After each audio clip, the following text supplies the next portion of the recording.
Hello everyone, and welcome to The Prisoner. For the third night, I again found myself in a cell.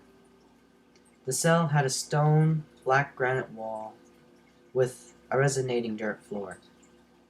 Some patches of grass shone in the cell, and the only sources of light was a candle in the center of the cell and a hung lantern in the corridor.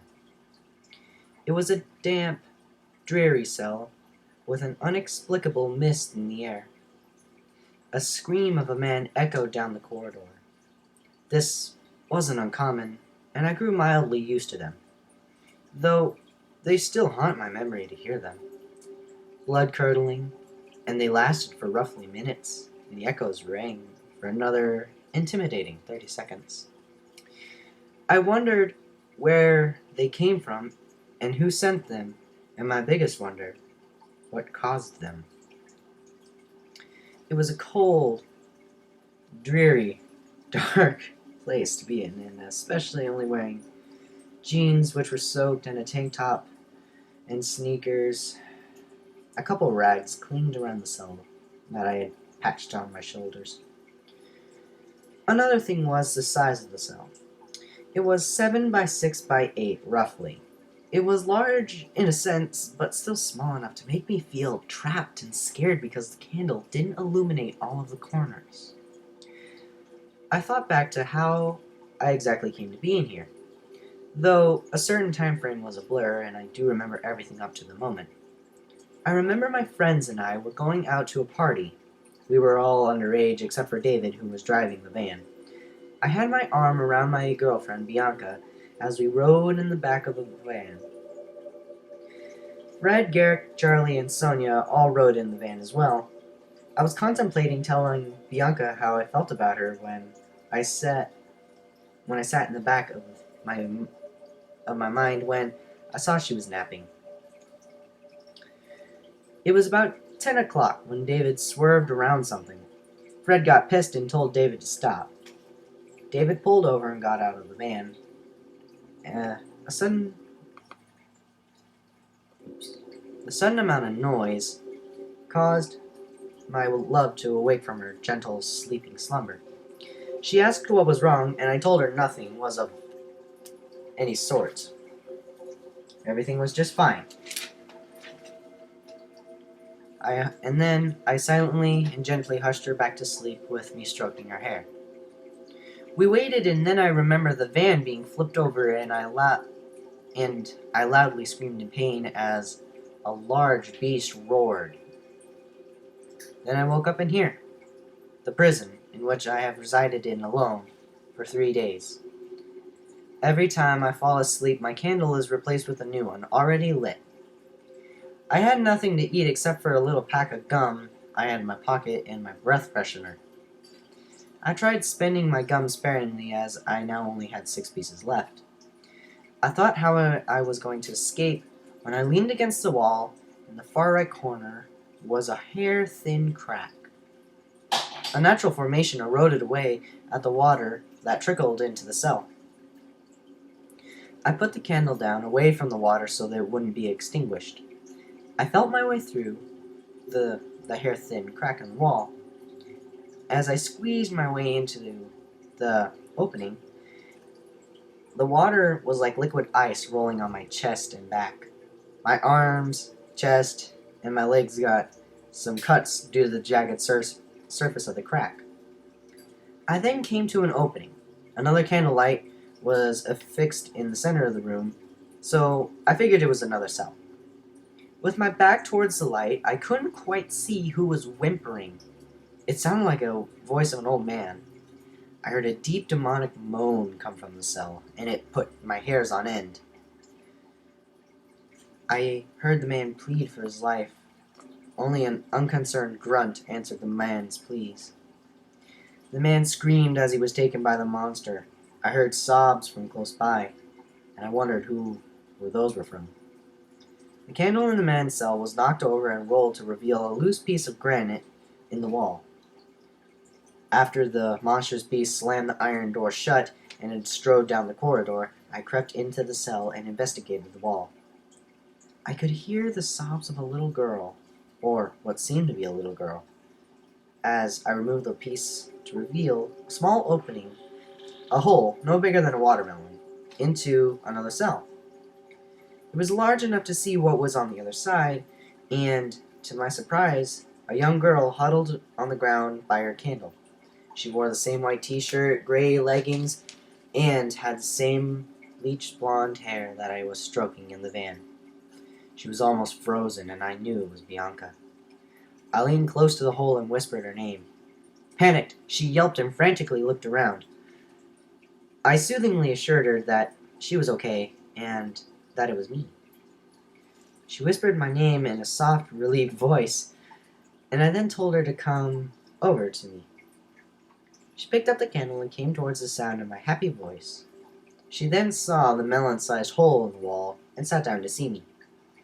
Her eyes sparkled with mixed tears of joy, fear, sadness, and hopelessness.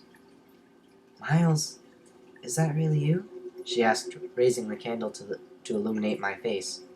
Yes, it's really me, Bianca, I answered, slightly relieved that she was still alive. Where are we? Why are we here? What's going on? She asked frantically. Sadly, I could not answer any of them. I don't know, but from what I saw, there is something keeping us here, and I'm going to get us out, I assured her as best I could. How? She asked, hopeful. Well, the cell is empty. Mine is next to it, and if it's empty, maybe it'll be unlocked and open like it is now. I'm going to venture out and see if there is a way out. When? She asked, worried. Dunno. Probably after they replace my candle, but first, I said as I looked at the ajar door to the cell I was in. I looked at the ancient lock on the door, and I decided that if they were going to close the door and lock it, I was going to make sure that I could still get out. I placed all except for one piece of gum into the locking chamber.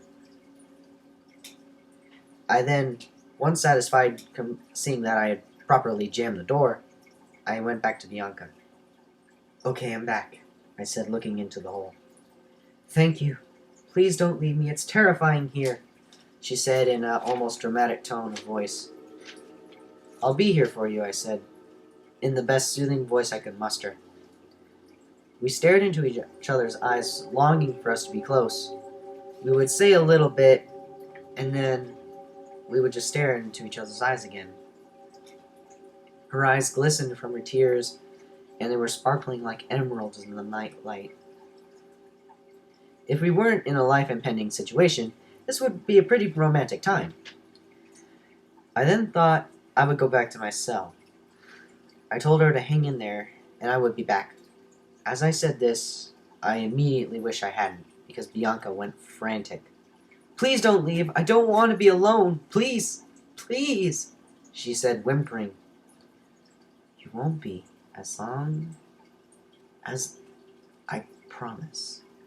This, please, in your hand, I said, reaching into the hole. She sniffed a little and did as I asked. I felt her cold, frail hands, damp, wet, and soft. So soft, like lacing sheets. I pulled it closer to me. I could only kiss the tips of her fingers, though. Just hang on. I'll get us out. I promise, I said in the softest voice I could say with it still being audible. Oh, okay. I trust you, she said, stuttering. Thank you, I said. I slipped through the crack to go back to my cell, then started to think. Well, I could get some sleep, get a new candle, and raise less suspicion. I could go now and not risk the door being shut. I could just not risk it and stay in the cell and just be with Bianca for the last moments of our lives. No. If I took her first, I couldn't stand her screams in my last moments of life. I promise we would escape, and that's what I intend to do. And then I did the hardest thing with my head swirling with thoughts. The hardest thing anyone can do, especially in this place. Sleep. I used to relish it, and now I fear it. I now have a reason, too. That dream still haunts me. I was lying on top of Bianca in the grass while the sun was setting. She kissed me, and I, in reality, was shocked, but the dream me indulged in her embrace.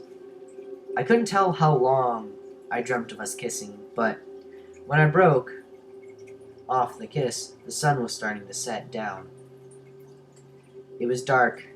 Then we were rolling down a steep hill with the familiar granite walls in our prison as obstacles, large rocks impaling themselves out of the dirt. My chest stung as it hit one, sending me out of control, and when we came to a standstill, the world was spinning. I tried to stand, but my legs failed me, and I saw something shrouded in the shadows approach Bianca. I knew it was the monster, and as I tried to focus, I saw its petrifying, glowing golden eyes, with a thin red slit down each, as like it was a snake's iris. Bianca screamed in pure terror as it approached her. I felt anger rise in me as I wanted to hit it and protect her. But still unable to stand, I pulled myself to her, dragging my legs across the ground, which were scraping now that the ground had turned from dirt and soft grass into hard, jagged rocks. Just a little closer! My arm's distance now. I was getting closer. I felt it. My fingers brushed her hair. I grabbed her hand, and I knew I had done it. Suddenly, she was ripped from my loose grasp, and she screamed a blood-curdling, bone-chilling, wretched scream as loud as possible.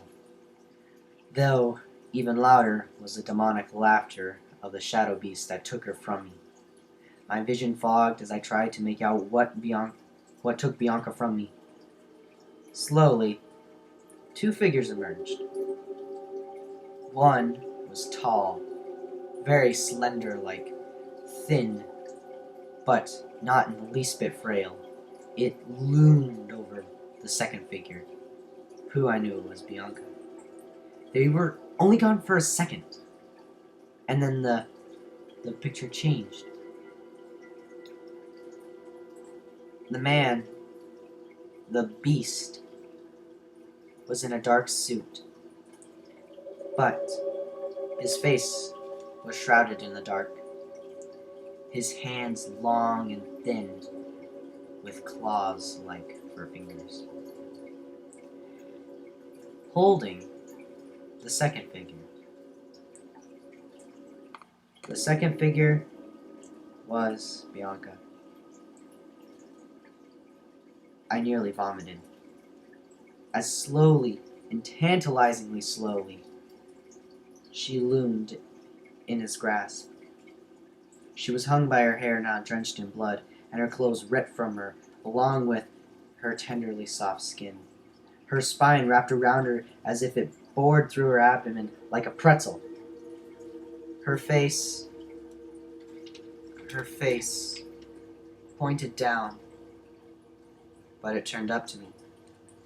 I felt nothing but morbid soullessness as it smiled on one side and cried on the other, though the message was clear.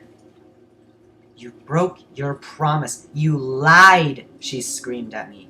I cut it out of my brain, though. I couldn't take it. It felt like a sword had punctured me in the heart, and I hit to the ground. I awoke in the solid sweat and saw a new candle burning in the door. I sat up and felt my chest. It still stung from yesterday's venture through the crack, but I squeezed through it again with more wounds and splitting open the others. They stung like salt and vinegar being poured on an open wound. But I embraced through it by putting the last piece of gum into my mouth and chewed and crunched hard. To my surprise, when I saw the dim light of the corridor lantern in the hallway, it was open. The door, it was open. My gum removed, but still. Why was it open? I peeked down the corridor both ways, making sure that no monster was there to grab me. as if it was set for a trap. I then saw more lit candles in the cells. I wondered how many people were here. To an internal choice, I decided to go left so Bianca wouldn't see me as I snuck by, possibly giving away my position. Sticking close to the wall, which I thought would help me stay undetected. Most cells were open.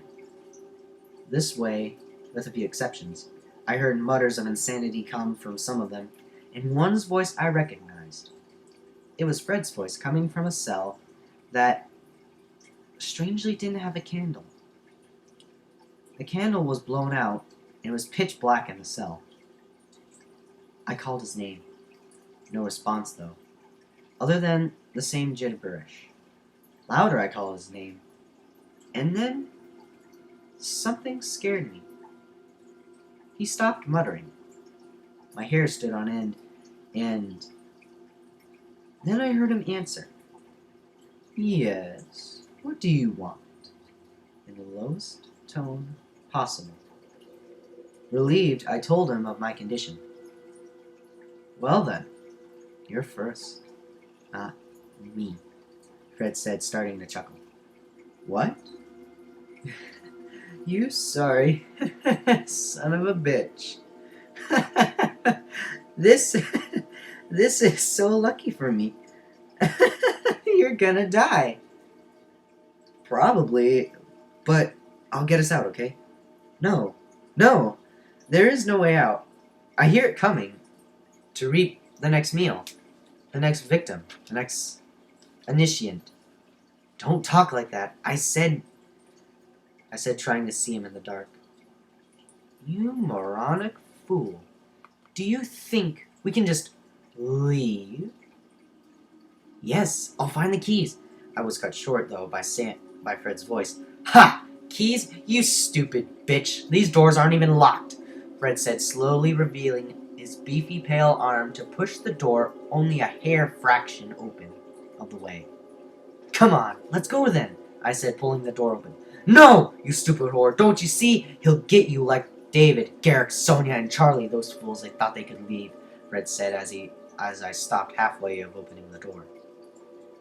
Well, I'm not gonna leave you here, I said, opening it. No, Fred said, lunging for the door and stepping into the light. His eyes blazed with insanity, his face rilled with anger, and his sandy blonde hair matted with sweat and blood. His large arms slammed the door shut. He sunk back into the darkness, almost like a shadow, seeping into its domain. I will be safe here. Safe? For how long? Till you starve? Till it comes to get you? Like the old man? I said, thinking back to my third day. Safe until more come. For it to feed, I will be safe in the dark. Alone forever, Fred said. Suddenly a door opened and something clambered down the staircase at the other far end of the corridor. Panicked, I dove into an open cell on the left, just adjacent from Fred. You will die first, and I will get to watch, Fred laughed as the beast glided down the corridor in its clambering, almost professional shoes, straight towards us. Fred laughed and laughed and laughed. Then it turned its back to me, showing me that it was thin, just like my dream. Except, this time I could see more of its face. It was a dark-skinned man. It wore sunglasses. I couldn't see its eyes, but I knew it was the same thing, and I anticipated those glowing eyes to stare right into my soul. But it turned away from me yet again, straight to Fred. And it opened Fred's cell with a simple turning motion. What? No! No! No! You fucking imbecile! Get him! Get him! I said! I stayed! I fucking stayed! Get away from me! No! No! No! You were supposed to die, not me! No! No! Fred wailed as he was carried off by the beast. Petrified, I sat in the dark of the empty cell watching Fred wail on the back of the menacingly slender man, not even flinching as Fred pounded its spinal cord as hard as he could, but all in vain. I knew there was a way out now, but I sat in the dark, just trying to process what the fuck just happened. And then it hit me like a ton of bricks. I had to get Bianca out now. I ran down the corridor like a full-on sprint by a track star. I flung the cell door open and told Bianca, who was shivering by the candle, "Come on, we're going, now," I said, my heart beating a million miles a second. Bianca wasted no time to getting to her feet. We ran up those stairs. They seemed to go on for an eternity almost. How did the beast get up so fast? Or down?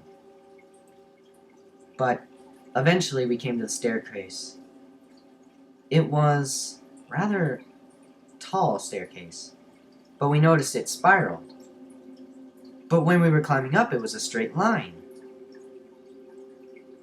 Then we ascended the last few stairs to the platform. It was a heavy iron door. This one wasn't locked either, though it was extremely heavy, and I tried to push it alone and I couldn't, so I had Bianca help me out. We pushed together and we opened it into a long, endearing maze of hallways. More corridors with more cells. Except these cells were full. When you strode down them, these ones were locked, strangely. But they weren't locked from the outside. They were locked on the inside. Any of them could escape by turning the lock. Why were they locked on the inside? As we strode down, we saw bunks of sleeping. We heard static coming from one of the cells, and eventually it stopped as we looked in. This was petrifying because we saw a man's face contort in such wicked motions. It was unbelievable. We erased our vision from it, and the static soon escaped from our ears. As we continued down, we eventually came to an iron door yet again. And on the left was a wooden door. We opened the iron door because it was already partially ajar. This time I could push it open myself. And I really, really wish I hadn't. On the inside, it looked like it was an operation room. Except this one only had a single thing in there. And that was Fred, sitting in the corner. He looked up and turned to us. And we saw his eyes were covered by a white cloth, but the snake-like golden eyes were carved into that cloth with a yellow golden glow and red slits like snakes. "Join us, children, to repel chaos and let us bring order," Fred said, looking straight at us, if he could see. "The Master-in-Chief will lead us to victory against all the chaotic peoples. Sign and join us. Give us your will to him, and he will save you."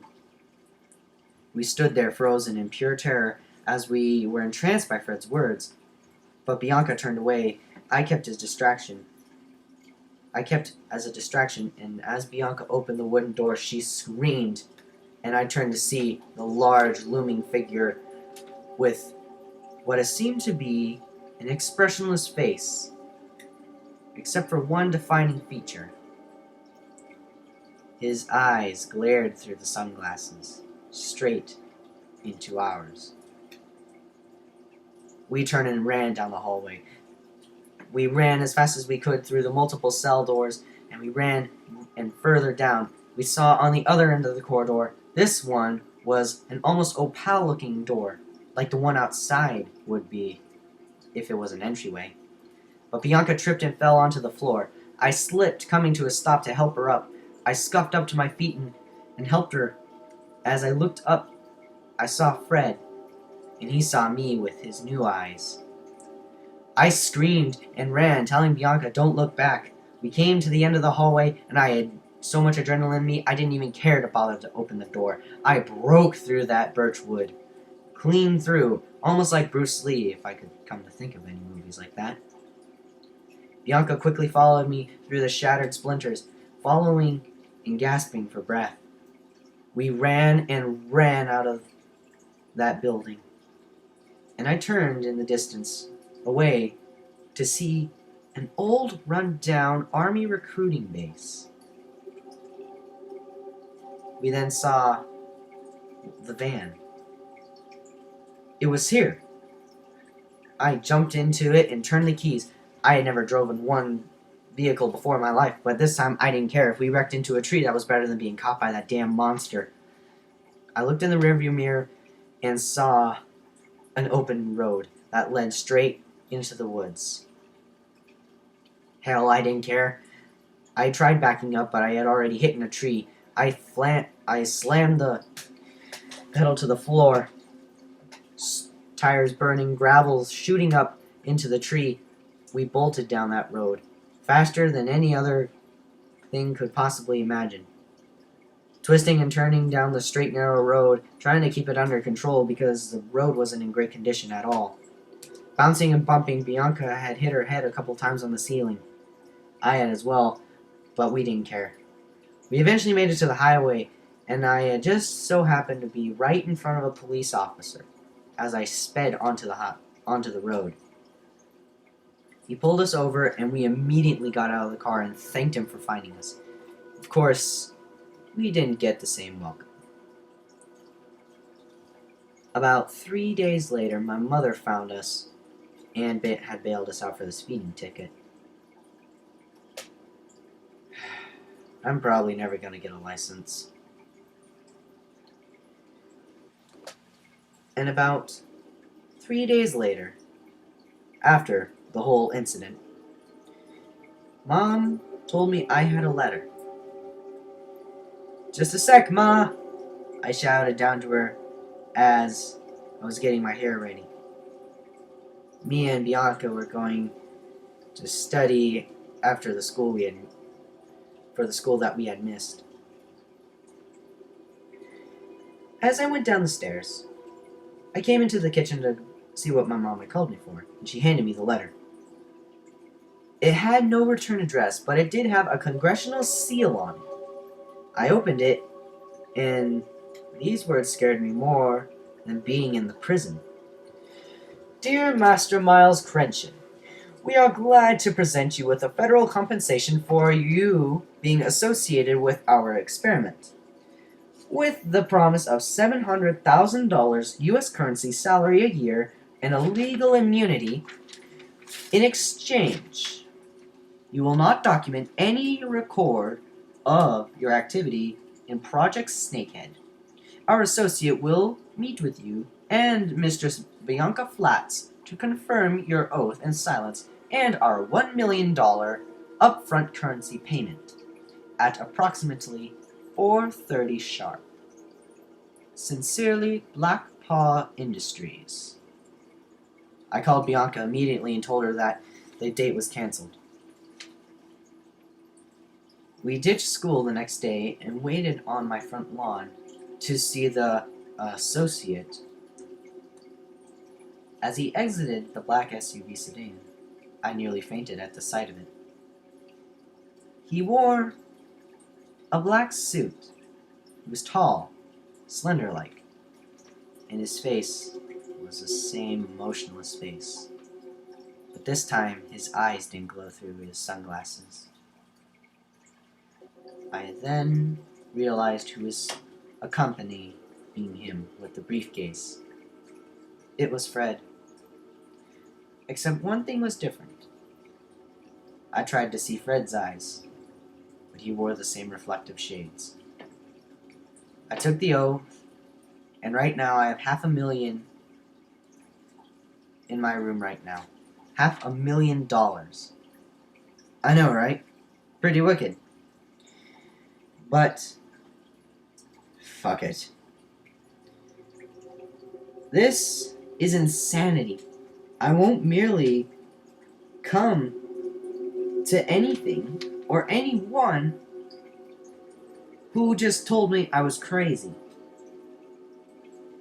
But Black Paw is not to be trusted, and I warn you, it doesn't care for anything or anyone other than their king. Please, heed my warning. If you don't believe me, just try and find me. My YouTube page, my address, my family, my school will all disappear. Never listen to them. They can't kill everyone. Or can they?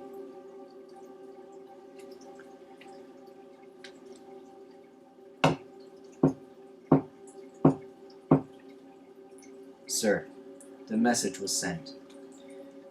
This was too close. Again. We need better methods. Shut down that faculty and destroy the town. Power surge, sir?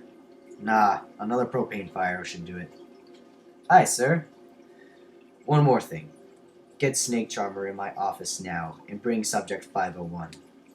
Aye, sir. That was too close. I couldn't agree with you more, sir. Now, as for the child, like I said, 501 needs another partner.